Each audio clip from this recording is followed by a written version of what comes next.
오늘 우리에게 주시는 하나님의 말씀은 출애굽기 2장 23절에서 25절 말씀입니다. 다 함께 일어나셔서 하나님의 말씀을 경청하겠습니다. 여러 해 후에 애굽 왕은 죽었고 이스라엘 자손은 고된 노동으로 말미암아 탄식하며 부르짖으니 그 고된 노동으로 말미암아 부르짖는 소리가 하나님께 상달된지라. 하나님이 그들의 고통 소리를 들으시고 하나님이 아브라함과 이삭과 야곱에게 세운 그의 언약을 기억하사 하나님이 이스라엘 자손을 돌보셨고 하나님이 그들을 기억하셨더라. 이것은 하나님의 말씀입니다. 아멘. 여러분이 제가 이렇게 성가 끝날 때 될 때 이렇게 나올 때 그냥 나오는 것 같지만 눈치 많이 보고 나옵니다. 끝나기 전에 일찍 나와 있으면 참 되게 민망하고요. 그렇다고 해서 제가 늦게 나오면 또 예배의 흐름에 맥이 끊어질까 봐 그 생각하면서 은혜도 받지만은 시간을 잘 맞춰야 되는데 그런 고민을 하고 나온다는 것 아시면서 제가 좀 일찍 나오더라도 앞으로 그런 일이 있더라도 여러분 많이 양해해 주시길 바랍니다. 성가대는 기분 나쁘게 듣지 마시고요. 고맙습니다. 20세기 최고의 정신의학자로 불려지고 죽음 직전에 환자들을 돌아본 호스피스 운동의 선구자였던 이 엘리자베스 키브로 로스 박사가 자기 제자와 함께 자기 생애 마지막으로 남긴 작품이 바로 라이프 레슨스라는 인생 수업이라는 그런 책이었습니다. 이 키브로 박사는 죽음을 눈앞에 둔 사람들은 위대한 가르침을 줄 수 있는 삶의 교사라고 그렇게 이야기를 했습니다. 그래서 왜냐하면 사람은 죽음 앞에서 삶이 무엇인가를 더 명확하게 자세히 볼 수 있다고 그렇게 말씀합니다. 그래서 죽어가는 사람, 죽음 직전에 있는 사람 수백 명을 인터뷰하면서 인생을 어떻게 살아야 될지, 인생 살면서 무엇을 배우고 살아야 될지를 그것을 책을 통해서 우리에게 전달해 주었습니다. 그 책에서 그렇게 얘기합니다. 죽음은 우리의 가장 큰 상실이 아니다. 근데 큰 상실은 뭐냐면 살아있으면서도 우리 안에 죽어가는 그 어떤 것이다. 그렇게 얘기했습니다.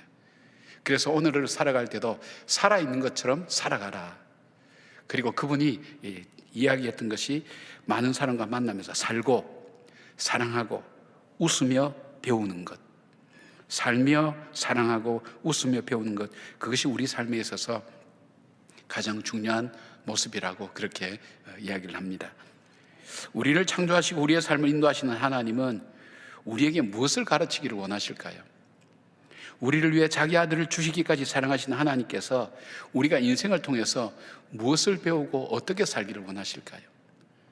가치 있는 삶을 살도록 우리의 삶을 인도하시는 하나님은 우리의 삶을 무엇으로 가르치기를 원하실까요?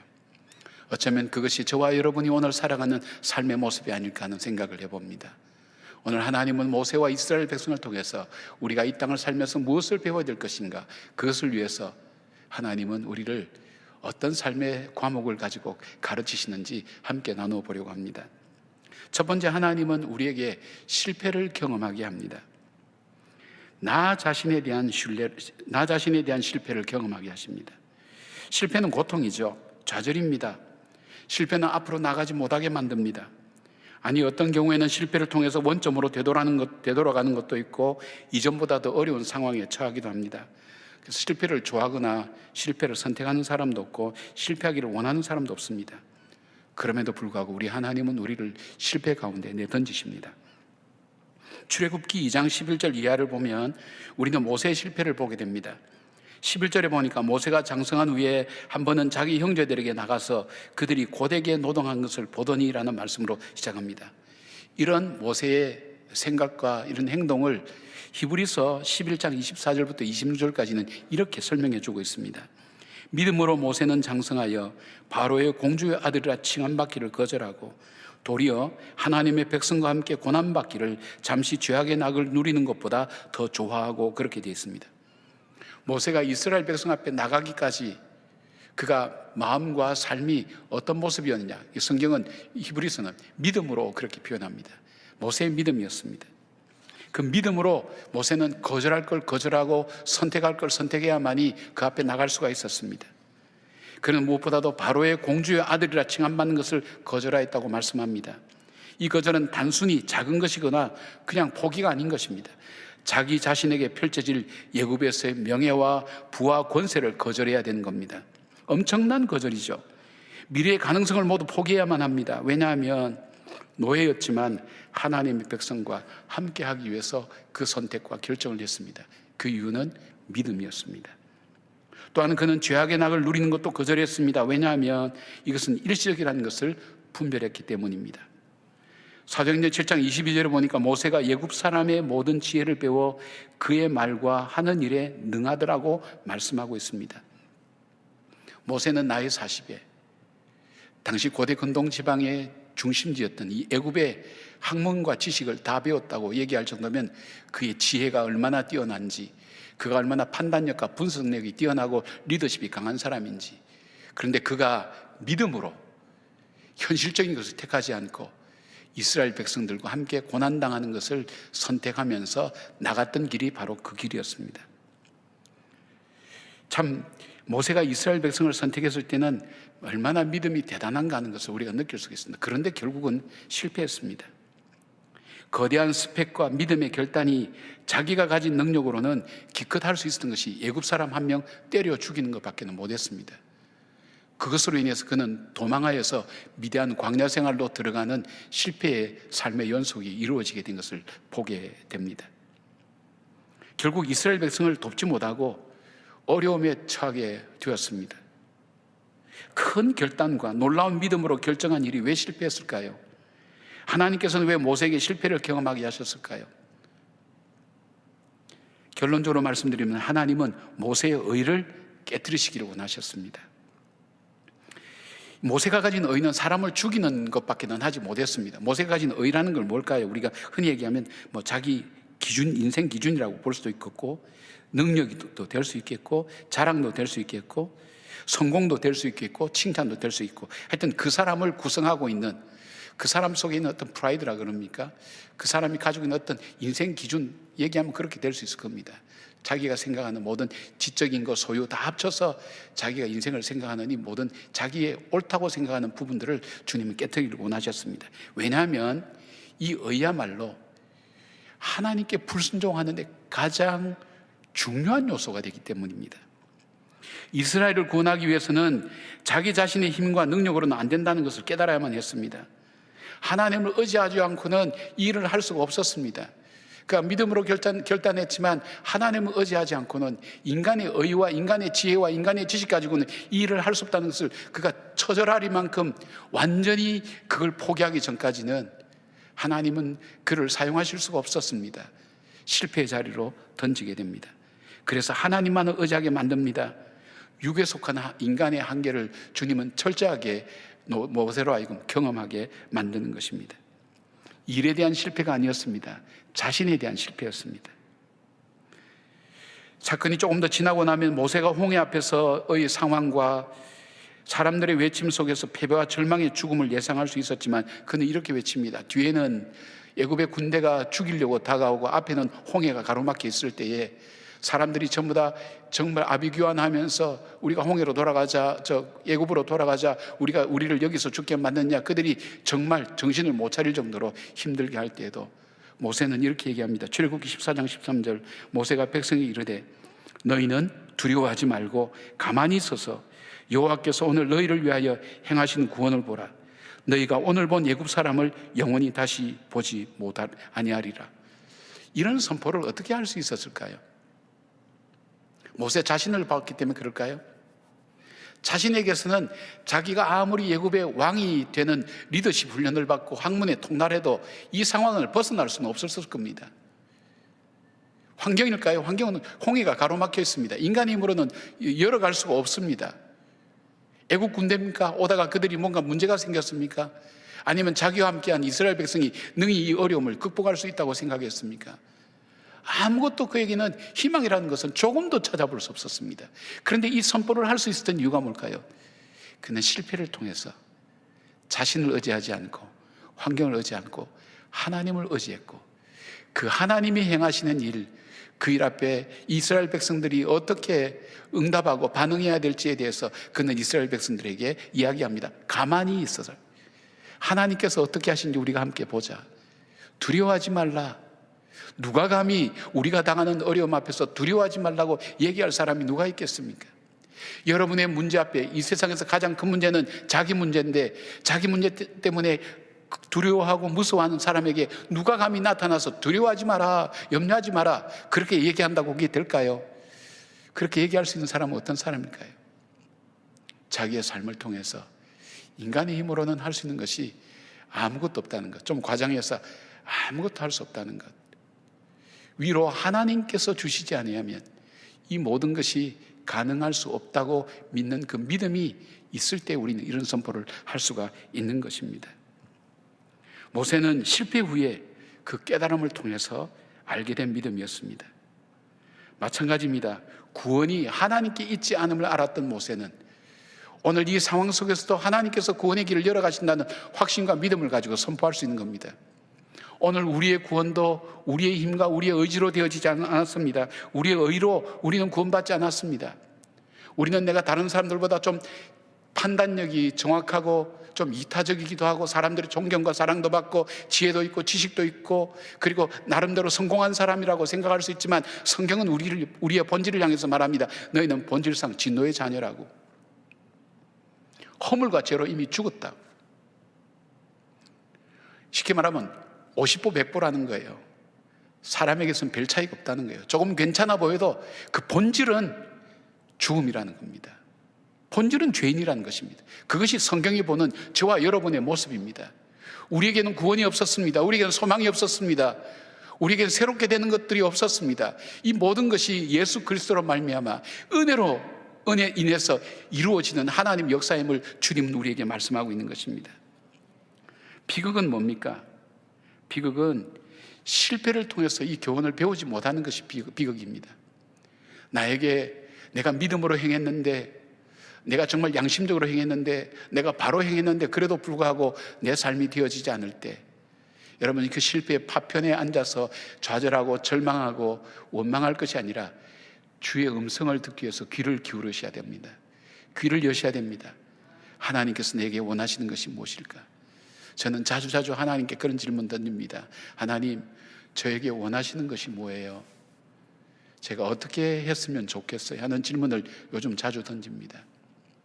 저의 삶 속에 인생의 마지막까지 하나님께서 제 삶을 인도해 주시고 지금까지 걸어온 것이 제 힘이 아니라 하나님의 은혜였음을 고백하는 그 마음을 부인할 수가 없습니다. 그 고백을 안고 하나님 앞에 그렇게 고백할 때가 많습니다. 주님, 지금까지 인도해 주신 것처럼 저의 남은 생애에도 하나님께서 인도해 주시길 원합니다. 위로 하늘로부터 주시지 아니하면 가능한 것이 없음을 믿습니다. 오늘 내 삶의 이 모든 환경도 하나님께서 주신 것을 내가 믿습니다. 하나님 감사합니다. 그때서야 비로소 감사가 끝에 나오게 되더라고요. 여러분, 이 실패를 통해서 하나님의 음성을 듣기를 축복합니다. 구원은 우리에게 있는 것이 아니라 하나님께 있음을 온전히 깨닫고 인정하는 사람. 모세는 실패를 통해서 하나님만 의지하게 됩니다. 거기에서 참된 자기 모습을 발견하게 됩니다. 보잘것없는 자기 자신의 모습을 발견하게 됩니다. I'm somebody, 나는 뭔가 대단한 사람이라 생각했던 모세는 바로 이 실패를 통해서 I'm nobody, 나는 아무것도 아니야, 하나님께 있다고 그 믿음의 고백이 나오는 그 고백을 통해서 그는 하나님 앞에 순종하며 주님의 일을 할 수가 있었습니다. 사랑하는 여러분, 우리는 믿음으로 선하게 그리고 양심적으로 해도 하나님 우리를 실패 가운데 던질 때가 있습니다. 왜일까요? 우리에게 찾으시는 게 뭘까요?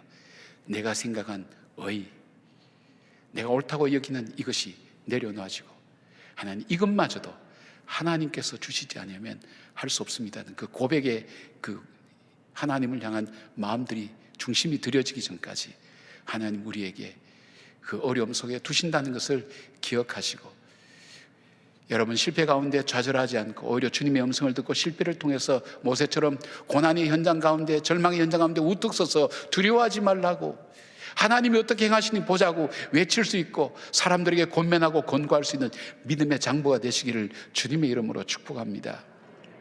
두 번째, 하나님은 우리에게 무엇을 배우기를 원하실까요? 우리에게 배우기를 원하셔서 하나님은 인생의 광야에 우리를 던지십니다. 모세가 예고 사람을 죽은 후에 도망간 곳은 미디안 광야였습니다. 이 광야는 인간이 가진 모든 가능성을 무력화시키는 곳입니다. 자신이 살아왔던 방식도 자신이 가지고 있는 것도 아무 소용이 없는 곳입니다. 자기 혼자 살아갈 수도 없는 것입니다. 길도 없습니다. 언제 끝날지도 모릅니다. 어디로 가야 할지도 모릅니다. 피할 곳도 없어서 낮에는 태양의 뜨거움과 밤에는 냉혹한 추위에 시달려야 했습니다. 모세의 일상을 보여주는 말씀이 2장 15절 말씀입니다. 바로가 이 일을 듣고 모세를 죽이고자 하여 찾는지라. 모세가 바로의 낯을 피하여 미디안 땅에 머물며 하루는 우물 곁에 앉았더라. 모세의 광야는 죽음에 대한 두려움으로 가득 찬 곳이었습니다. 애굽 사람을 죽인 이후에 자신이 생명의 위협을 받아서 모든 것을 뒤로하고 애굽 사람이 미치지 못하는 광야까지 그는 도망쳤어야만 합니다. 죽음에 대한 두려움이 그 마음속에 가득 찬 광야였습니다. 우리 인생의 광야도 그렇지 않습니까? 우리가 살아있지만 죽음에 대한 두려움이 우리 마음속에 찾아올 때 우린 불안하고 어렵고 염려가 될 때가 많습니다. 바로 이 모세의 심정이 그런 심정이었습니다. 아무도 도와줄 수가 없었습니다. 모세의 광야는 외로움이었습니다. 왕궁에서 수많은 사람들 사이에 살던 그가 이제는 더 이상 사람들 보이지 않는 곳에서 생활해야만 합니다. 그래서 그가 하루는 우물 곁에 앉았더라는 이 짧은 이 표현 속에 많은 것을 담아내고 있습니다. 하루는 시간의 의미가 없다는 것입니다. 광야는 시간의 의미가 없습니다. 그가 우물 곁에 앉았더라. 인생의 갈증과 갈급함으로 가득 찬 인생의 모습을 보여주고 있지 않습니까? 풀려지지 않는 자기 인생의 의문들, 해결되지 않는 인생의 문제들, 그것 때문에 외롭고 쓸쓸하고 두려움 가운데 살아야 될 그 모세의 모습, 뭔가 시원한 물이라도 마시고 싶어하는 그 갈증, 인생의 갈증의 모습을 여기서 잘 보여주고 있지 않습니까? 생존하는 것밖에는 희망도 미래도 보이지 않습니다. 하나님께서는 왜 모세에게 광야의 경험을 하게 하시는 겁니까? 철저하게 하나님은 모세에게 하나님의 은혜를 경험하게 만들기를 원하십니다. 하나님은 광야에서 모세를 준비시켜 주셨습니다. 현실은 광야이지만 하나님은 계속해서 모세를 위해 일하셨습니다. 무엇보다도 외로워하는 모세에게 하나님은 가정을 이루게 하셨고 아들도 주셨습니다. 하는 일도 주셨습니다. 양떼를 먹이는 일을 주셨습니다. 이 일이라는 것, 이게 얼마나 축복인지 모릅니다. 자비롭고 지혜로운 장인을 만나게 하셨습니다.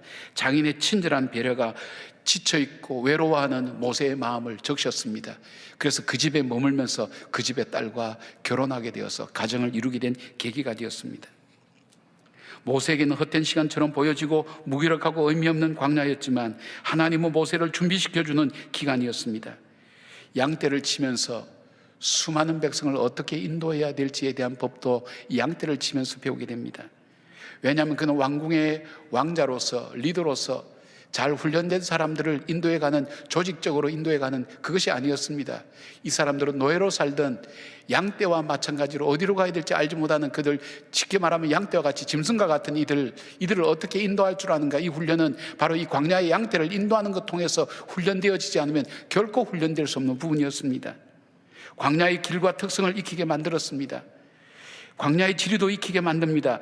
결코 그 광야 안에 들어가서 살지 않으면 알 수 없는 그 광야의 길과 광야의 특성과 광야의 생리를 바로 모세로 하여금 체득하게 만들었습니다.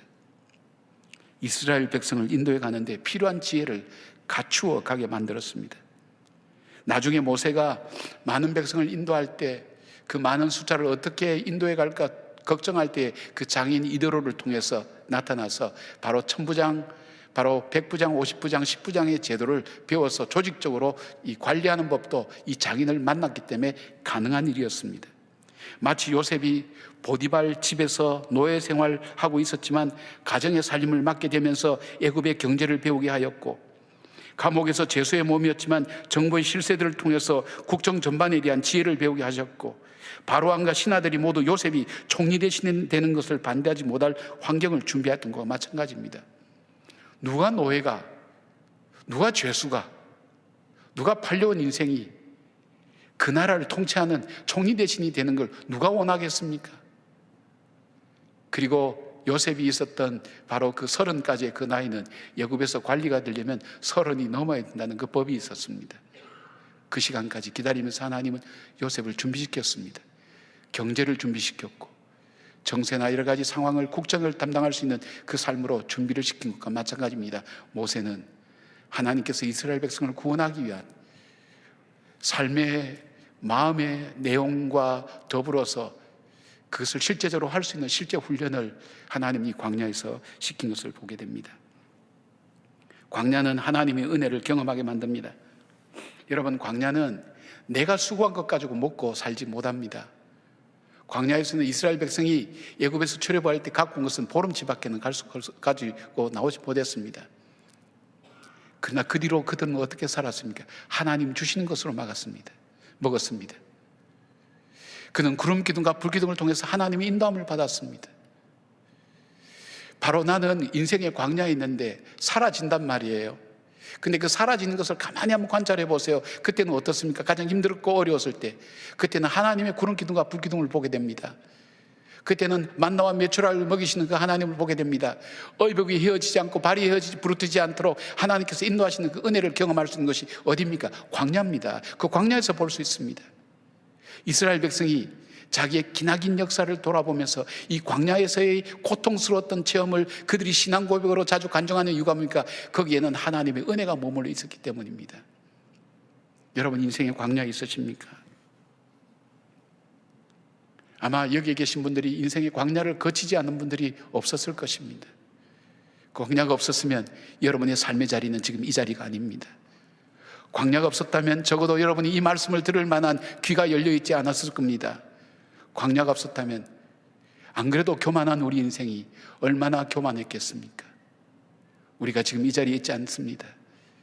하나님 말씀 앞에 서서 하나님 말씀을 경청하고 주의 인도하심을 구하는 이 모든 것들이 우리의 실패와 그것을 거쳐서 온 광야길을 거쳐서 만들어진 우리 자신의 성숙함과 성장함이 아니겠습니까? 이 과정이 없었다면 오늘 여기까지 어떻게 올 수 있었을까요? 인생의 광야를 경험하지 않고도 이 자리에 오셨다면 정말 하나님의 넘치는 은혜와 축복을 받은 사람입니다. 그러나 더 깊은 체험으로, 더 깊은 은혜로 들어가기 위해서 하나님의 광야를 우리는 믿음의 눈으로 바라볼 수 있어야 됩니다. 조개에서 진주가 어떻게 만들어진지 아시지 않습니까? 진주는 진주 조개의 상처 때문에 만들어진 겁니다. 조개 안에 모래알이나 기생충 알 같은 이물질이 들어오면 진주 조개는 그것을 감싸기 위해서 낙하라는 물질을 생성해냅니다. 그래서 자기의 상처를 싸매게 됩니다. 이것이 흘러가면 영롱한 아름다운 진주를 만들어낸다고 합니다. 고통의 씨앗에 낙하라는 물질로 이물질을 감싸면서 진주도 만들어집니다. 이물질은 조개를 상처를 주지만 모든 조개가 다 진주를 만드는 것은 아닙니다. 이 상처를 그대로 두면 결국 조개는 이 상처 때문에 썩게 된다는 것입니다. 죽게 된다는 것입니다. 그러나 이 상처가 있기 때문에 낙하라는 물질을 계속해서 분비합니다. 그 과정이 얼마나 고통스럽겠습니까? 그러나 그 과정이 쌓여가면 쌓여갈수록 영롱한 진주의 빛과 큰 진주들이 만들어진다는 것입니다. 모세의 보석과 같은 신앙과 리더십이 실패와 더불어서 바로 이 광야에서 만들어진 하나님의 역사가 아니겠습니까? 인생의 광야를 지내고 계십니까? 하나님의 은혜를 한번 바라보시길 바랍니다. 광야에 캄캄하고 답답하고 어두운 것, 어디로 가야 될지 알지 못하고 언제 이 광야가 끝날 건지 하는 그 두려움을 넘어서서 그 가운데 함께 계셔서 내 삶을 오늘도 이끌어 가시고 인도해 가시는 그 하나님을 발견하시길 바랍니다. 그 하나님을 찾아보시길 바랍니다. 그 하나님을 만나시길 바랍니다. 이 가운데서도 나를 위로하시고 나를 붙드시고 오늘 내 삶을 새롭게 만들어 가실 준비를 하시는 그 하나님을 여러분이 발견하고 그 고백을 하나님께 드릴 수 있는 귀한 여러분의 모습이 되기를 주님의 이름으로 축원합니다. 세 번째로 하나님께서는 하나님을 향해 부르짖는 경험을 하게 하십니다. 부르짖는다. 23절 보니까 여러 해 후에 예고방은 죽었고 이스라엘 자손은 고된 노동으로 말미암아 탄식하며 부르짖으니 그 고된 노동으로 말미암아 부르짖는 소리가 하나님께 상달된지라.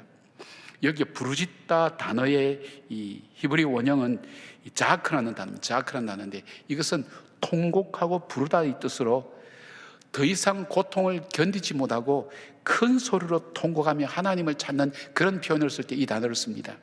이 단어는 요나가 물고기 뱃속에서 생사를 알 수 없는 그 기로에 서서 하나님 앞에 울부짖는 그 울부짖음입니다.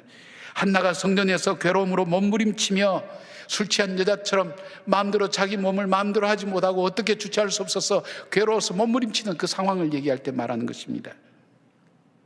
하나님께서는 이스라엘 백성으로 하여금 그들의 고통으로 말미암아 신음하고 비명을 지르기도 하셨습니다. 그리고 마침내 그들의 고통은 기도가 되어서 하나님께 호소하게 됩니다. 그런데 오랫동안 기도하게 하신 것을 봅니다. 모세가 부름 받았을 때 80세 했다면 모세의 인생이 시작될 때 40년이라면 적어도 40년 이상은 고통 속에 있었다고 볼 수가 있습니다. 우리가 신앙생활하면서 가장 안타까운 부분이 그거 아닙니까? 나는 이렇게 죽겠는데 그분은 구경만 하고 계신가? 나는 정말 이렇게 고통스러운데 내가 이렇게 오랫동안 기도하는데 하나님께서 왜 듣지 않는가? 저는 가끔 북한 동포의 입장에서 한번 생각을 해봅니다.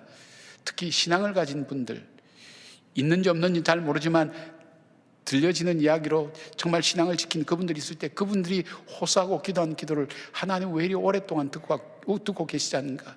왜 저들의 울부짖음이 넘어서서 하나님 앞에 안타까움이 되고 그리고 죽음의 자리까지 가더라도 끝까지 하나님을 부르는 저들의 모습을 왜 하나님 그냥 두실까? 제가 말씀드렸죠. 인생은 자기 일이 가장 큰 거라고. 내가 어디에 있든 간에 내 문제가 되면 그런 절박한 심령 가운데 갑니다. 내 자녀의 문제나 내 질병의 문제나 그리고 내 사업의 문제나 이 모든 앞에 절규할 수밖에 없습니다. 하나님은 왜 응답하지 않고 기다리고 계실까요? 그런데도 불구하고 고통스러우니까 그들은 계속 부르짖게 됩니다.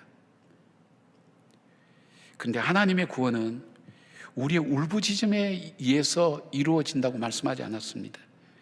24절 25절 보니까 하나님이 그들의 고통소리를 들으셨고 하나님이 아브라함과 이삭과 야곱에게 세운 그의 언약을 기억하사 하나님이 이스라엘 자손을 돌보셨고 하나님이 그들을 기억하셨더라. 하나님께서 이스라엘 백성을 구원하신 것은 그들의 울부짖음만이 아니라 더 중요한 요인이 있다면 그것은 아브라함과 이삭과 야곱에게 언약하신 것을 기억하셨다는 것입니다. 여기 기억했다는 이 단어는 잊어버렸다가, 이 자카르라는 단어는 잊어버렸다가 갑자기 생각이 나서 기억하는 그것이 아닙니다. 늘 기억 속에 머물러 있습니다. 늘 살피고 그리고 권고하시고 하나님을 돌보셨다고 그렇게 말씀하고 있습니다. 그렇게 기억하셔서 구원의 길을 여신 것입니다. 저는 굉장히 어려울 때가 있었습니다. 지금도 어려울 경우들이 많습니다. 어릴 경우에 저는 가끔 이런 재미있는 하나님 앞에 기도를 합니다. 하나님은 신이니까 고통이라는 걸 잘 모르죠. 힘든 거 잘 모르죠. 그냥 하나님 우리에게 고통을 주고 허락하시고 그냥 구경만 하고 계시죠.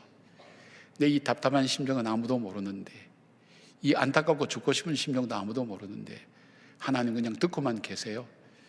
그렇게 하나님을 원망한 적이 있었습니다. 근데 그때 저에게 다가오는 말씀이 있었습니다. 그리스도는 머리요 우리는 그 몸의 지체라. 이 말씀이 스쳐 지나가는데 다 깨달음이 왔습니다. 주님이 우리의 머리고 우리는 그 몸의 지체다. 내가 아프다고 그럴 때 이 사실 다 연결됐잖아요. 입에서 아야 하잖아요. 머리에서 아야 하지 않습니까? 내가 아파할 때 하나님 구경만 하는 분이 아니구나. 나와 같이 아파하시는구나.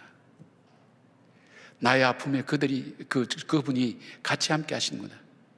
여러분 그것을 깨달을 때 얼마나 마음에 자유함이 많은지 모릅니다. 하나님이 내 안타까움을 알고 계시지, 보고 계시지. 근데 나를 사랑해서 자기 아들까지 죽이신 분이 아직도 기다리시는 거 보면 뭔가 이유가 있을 거예요. 내가 알지 못하는 전능하신 그 하나님만이 알고 계시는, 전지전능한 하나님만이 알고 계시는 뭔가 있을 거야. 나를 위해서 자기 아들을 죽였는데, 나와의 약속을 지키기 위해서 자기 아들까지 죽이신 분이 나를 이대로 내버려둘 리는 없어. 뭔가 하나님의 뜻이 있을 거야. 인내하게 되고 기다리게 됩니다. 그러면서 제 마음속에 다가오는 것이 뭐냐면, 이 모든 것이 하나님의 절대 주권에 달려 있구나. 하나님이 하셔야 되는구나. 내가 울부짖는다고 하는 것도 아니고 내가 웃고 있다고 하는 것도 아니라 하나님이 하셔야 되는구나. 이 모든 것의 결정은 하나님 손에 있구나. 이것이 뭡니까? 하나님의 절대 주권입니다. 이 부르짖고 때로는 나의 한계의 벽 넘어서서 간구하는 부르짖는 이 과정을 통해서 두 가지가 생겨집니다. 하나님 손에 있구나, 하나님의 절대 주권이 있구나. 동시에 그 하나님 앞에 순종하는 삶이 우리 마음속에 찾아오게 되어 있습니다. 여러분, 이스라엘의 전 출애굽의 역사는 하나님 말씀 앞에 순종하는 역사입니다. 이스라엘 백성이 광야 40년을 지나고 난 다음에 신명기 8장 그 가나안 들어가기 직전에 광야 생활을 정리하면서 하나님께서 하신 말씀 뭡니까? 내가 이 광야 길을 걷게 하신 것이 내가 그랬다. 하나님 그러셨다. 그 이유는 너희가 내 말을 듣는지 아니 듣는지 알려 하심이라. 하나님 말씀 앞에 순종하는지 안 하는지, 이거 하나의 이 한 과목 위에서 40년을 그토록 혹독하게 훈련시킨 겁니다. 순종이라는 것이 그렇게 힘듭니다.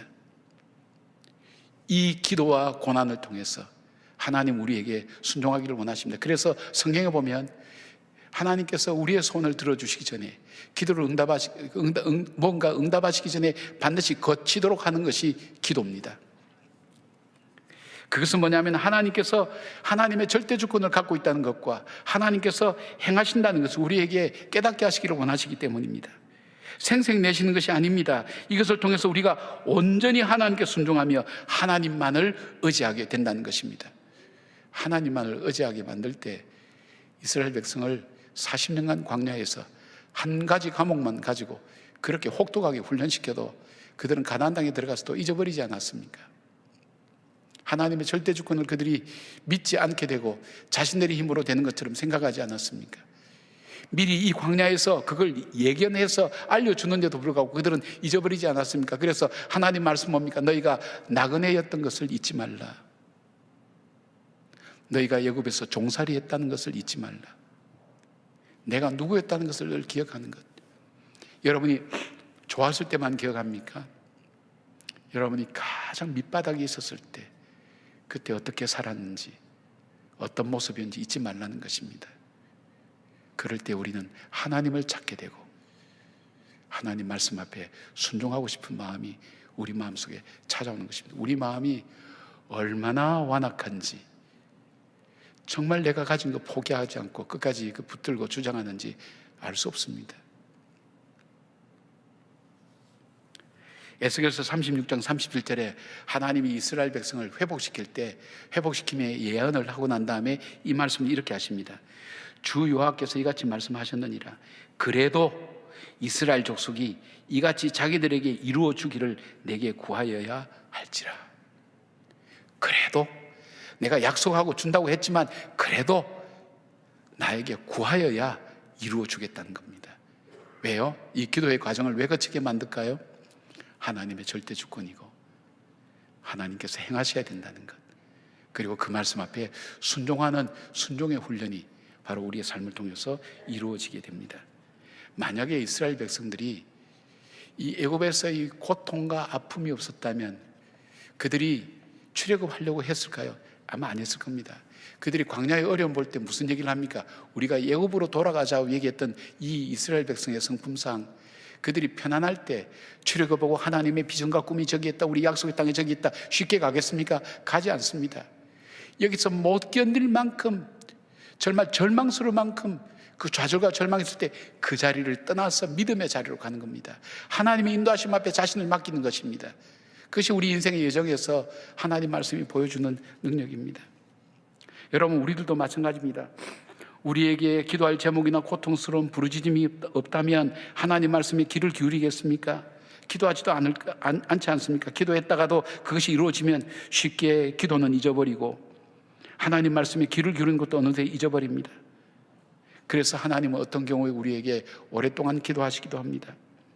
우리로 하여금 하나님께서 주신 뜻과 은혜를 깨닫게 되고 순종하기까지 오랫동안 주님은 문제를 붙들고 계신 것입니다. 이스라엘은 고통 중에 하나님께 기도했습니다. 이런 과정을 통해서 순종하는 이스라엘 백성, 하나님의 비전과 꿈을, 하나님이 언약하신 것을 이루시기를 도구로 쓰임받을 만한 자격 있는 백성으로 하나님께서 이스라엘 백성을 만들어 가신 것을 보게 됩니다. 모소 대나무라고 하는 것은 중국의 극동 지방에서만 자라는 희귀한 대나무라고 합니다. 일명 모죽이라고 불리는 이 대나무는 땅이 척박하든 기름지든 간에 아무리 물을 많이 주고 가꾸어도 4년이 지날 때까지는 이 사진에 보는 것처럼 3cm 정도밖에 자라지 못한다고 합니다.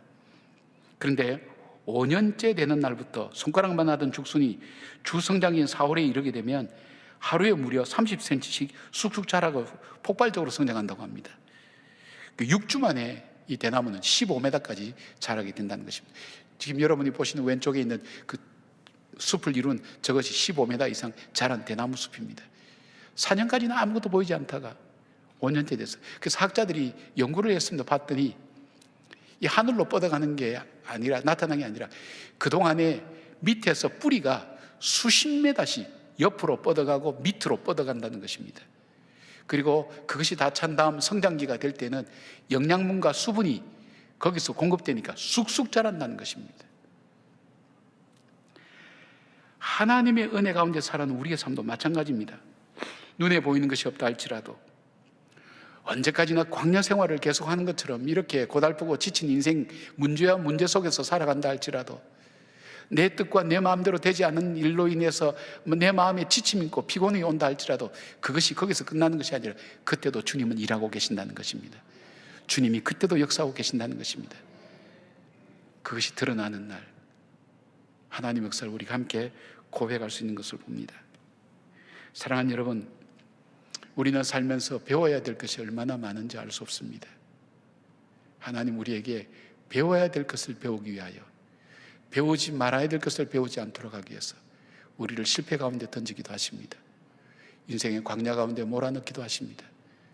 우리를 고통스럽게 부르짖게도 만드십니다. 그 과정을 통해서 우리를 만들어 가시는 겁니다. 우리의 삶을 만들어 가게 하고 우리를 통해서 많은 사람에게 거룩한 영향력을 나타내는 복의 백성으로 살아가도록 우리를 오늘도 세워가시는 것입니다. 그 여행에 우리는 함께 만난 나그네들입니다. 주님이 인도하시는 그 여행에 함께 동력자 된 우리 서로가 도와주고 격려하고 사랑하며 주님의 희망의 말씀, 소망의 말씀을 서로 나누고 말씀 속에 있는 권능과 역사심을 함께 증거하는 여러분의 삶이 될 때에 우리를 통해서, 우리를 이 땅에 보내셔서 우리를 통해 이루기를 원하시는 하나님 뜻을 이루어드리다가 하나님 나라로 가는 인생의 수업을 마치고 인생의 여행을 마치고 하나님 나라로 돌아가는 우리 모두가 되기를 주의 이름으로 간절히 축복합니다. 아멘. 기도하겠습니다. 아버지 하나님, 우리의 인생 수업이 고달프고 지치고 힘들 때도 많지만 오히려 그것 때문에 배워서는 안 될 것을 배우지 않게 하시고 또 배워야 될 것을 배우게 하는 은혜와 능력을 베풀어 주셨습니다. 그럼에도 불구하고 우리의 죄성은 이 사단이 파놓은 함정 속에 죽을 줄 모르고 다가가는 것이 우리의 본성들입니다. 그렇습니다. 주님, 인정하고 고백합니다. 우리의 본성은 본질상 하나님 진노의 자식입니다. 허물과 죄로 죽었습니다. 예수 그리스도의 보혈의 피로 우리를 구속하여 주시는 그 은혜를 찬양합니다. 그 은혜 가운데 살아가는 저희들 되게 하시고 광야의 삶 가운데서도 우리를 은혜로 이끄시는 그 하나님을 바라보며 믿음으로 걸어가는 저희들 되게 하여 주시옵소서. 우리의 인생 여정이 피곤하고 지치고 힘들다 할지라도 낙심하지 않고 주를 바라보고 그 약속을 바라보며 나가는 믿음의 동력자들 되게 하여 주시옵소서. 예수님의 이름으로 기도드리옵나이다. 아멘.